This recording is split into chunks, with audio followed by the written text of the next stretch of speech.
Hello everyone and welcome back to another AFK journey video. So I've come up with 4 different team formations for this week from free to play, mid-level and pay to win. So we're going to go through these teams pretty quickly so that we don't make this video way too long.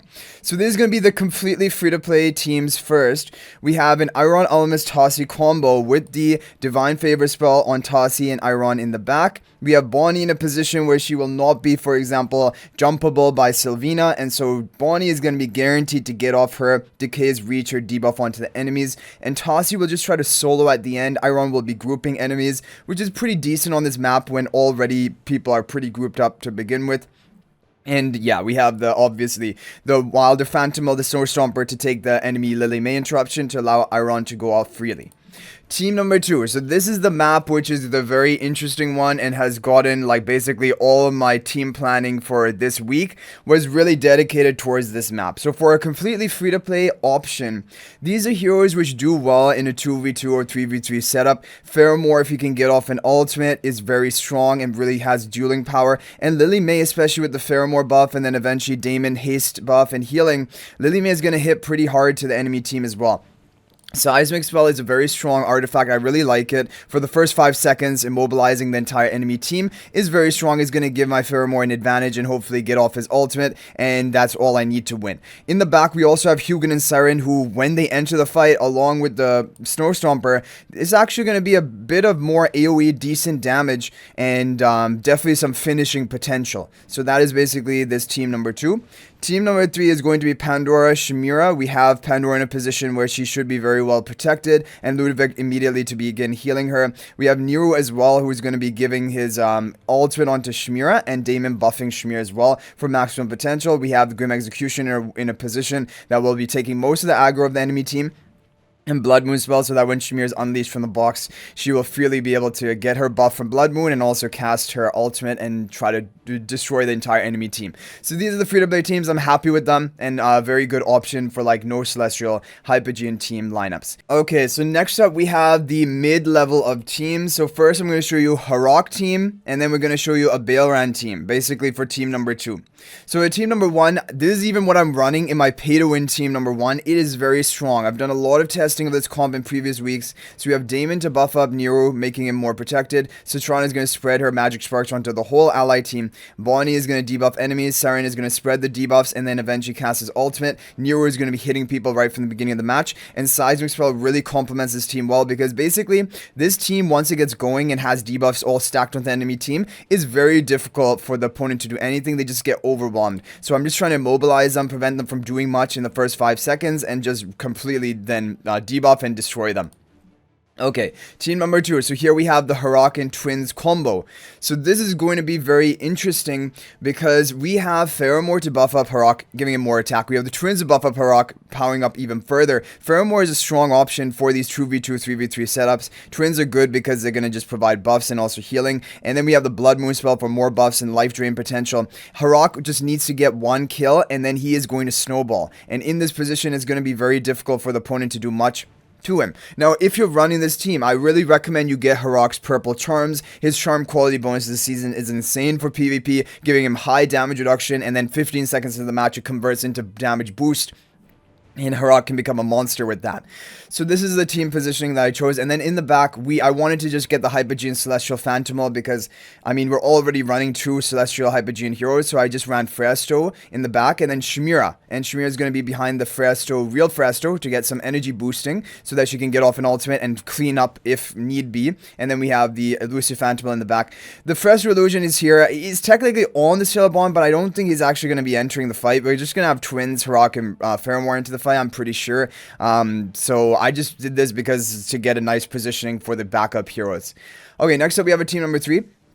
Team number 3 is going to be Pandora Tassi combo with the Snow Stomper to take an enemy Lily May interruption. We have Ravion for more attack buffing of Tassi and Lily May. And then we also have Divine Favor spell for even further attack buffing. Basically, if Tassi is able to get off an ultimate, it's probably going to kill everything. Then we also have Damien, just another hero here who you probably have upgraded, Paragon, maybe Paragon, and he has healing and haste buff. And he does pretty well overall with Tassi. So that is basically this this set of mid-level teams. So let's move over to the Baelran team. So for the Baelran teams, the team 1 and Team 3 are exactly identical as the Harak team. However, Team 2 is going to be different. So this is basically, you need to decide. You have Baelran, you have Harak, and even if you have both of them, then you can decide which one you want to run. So if you want to run the Baelran version, I think this is really nice, because what we have here is we have the twins. They're going to be buffing Baelran, give some healing. We have Ludovic for more burst healing. Ludovic probably have Paragon Ascended, and then we have Soothe Rain spell for more healing and vitality. So basically, we're just trying to get Baelran Ascended as quickly as we possibly can, because once Baelran gets Ascended, he's going to duel very effectively the enemy team, and in a 3v3 situation, this is very good for Baelran, because there won't be much aggro on him, and hopefully he will be able to get ascended in time. I just want Baelran to run up, walk up straight, and then just remain in the Everbloom field of Ludovic for as long as possible for some bonus healing. And then in the back, we have 2 other Grave 1 heroes just to complete and get the Grim Executioner Phantom. It is Thorin and Shmira. Shmira for cleanup, and Grim Executioner just as a tank when we have those standby heroes entering. So I think this is a very strong version and a good option for Baelran. Definitely, you could also try like Rowan rather than Ludovic as like a burst healer, and then you can go for 2 light bearers in the back. That's fine. Or you could go for a Celestial Hypergene like a Fresto.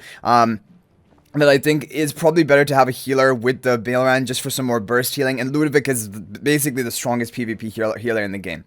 So there we have the mid-level of teams covered. And before we move on to the pay-to-win teams, if you are thinking about making a purchase in AFK Journey, please use my affiliate link for the official Farlight Store. There is a link to that in the description of this video and a pinned comment. This is the best way you can support me and also gain 5% bonus Dragon Crystals on your purchase.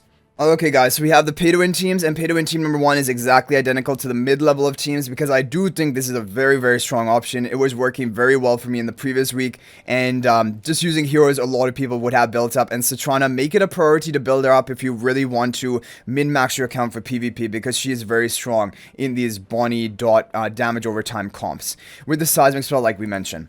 Okay, now Team 2 and Team 3 are very pay-to-win, so like that's why I included the mid-teams this week, because these teams are very pay to win. However, they're using heroes which probably are going to be the best for this map 2. So definitely Baelran, Harak, even Faramore are all good options for map 2 of Supreme Arena this week. However, probably the best ones, and also from what my viewer said from the VN server, Saida and Athalia really go hard in this mode. Of course, because Saida is really good at stalling, and if there are only 3 enemies, it's even easier for her to stall and begin casting and cycling her ultimates. Athalia also very strong and resilient, because even after death she can keep dealing damage. And then we have the twins just to buff both of them and heal them and provide some energy and all of that good stuff. Then the backup reserve, we have Theodore Shmira combo. So when Shmira enters, we're going to have Shmira to be able to cast her ultimate quicker than normal with that boosted 350 energy of Theodore, and she should be able to clean up along with the Lucia Phantom. So I'm pretty happy with this team. This is probably, it was the strongest one I could think of, but with more testing maybe there's a better option.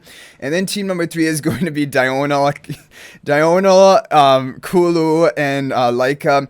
So this team is really crazy because you have 3 temporary buffs, which is exactly what you need for Diona to get max intoxication stacks. You have Laika, you have Ravion, and then you have the Divine Favor spell. So together you're going to have the 3 temporary stat buffs. We also have Divine Favor going off on Kulu, who is also really high hard-hitting damage dealer. And we have Dunlinger. Dunlinger really should be run in one of your teams if you have him, and this is just going to protect the Diurnal for longer. Diurnal is also not targetable by a Rainier swap or anything. There's no positioning that can get to him, and then you have Lucia in front of him just to protect him further. And Diurnal can, if he casts ultimate, that's great. He can deal a lot of damage, but even if like they have a Lily May and interrupts him, he's going to deal a lot of damage just with his intoxication stacks and arrows. That basically we're going to be fine even if we can't get off an ultimate. For example, if the opponent has a Lily May, which they probably will bring into like a Dunlinger Diurnal comp like this.